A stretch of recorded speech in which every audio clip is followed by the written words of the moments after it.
嘛是要来了解相关的责任，这是白龙张安乐来到台北地检署市联告法务部部长蔡清祥渎职，现场一群大学生特别为台中上北，廖准讲是要来参加听经活动，会当领1000块的车马费。原来才知讲是要来学演通促党，认为讲互人骗去。主办单位就是伊，这是本元山味道广堂的这个主持，伊摕来群组的图特别出来背会，讲拄开始就已经骗好明，绝对无骗学生囡仔。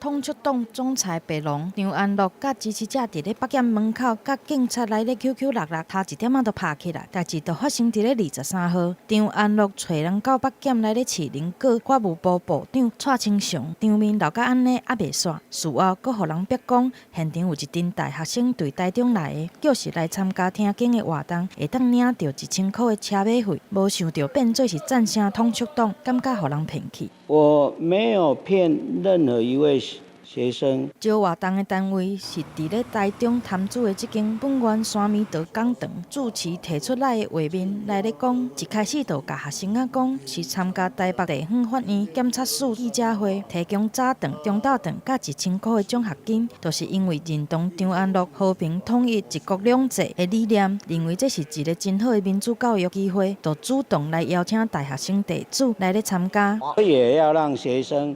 学习我们台湾现在正常的民主改革，只是静静的坐在那边，如果打瞌睡也可以，走来走去也可以，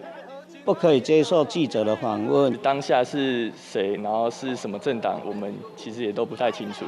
师父就是邀请我们来，就是观摩而已。因为进前张安乐才访讲有来念红公庙，如今阁传出本源山味道讲堂找大学生来咧赞声，遮尔敏感的时机，主持赶紧出面来讲互清楚，绝对毋是存心要来欺骗大学生。记者综合报道。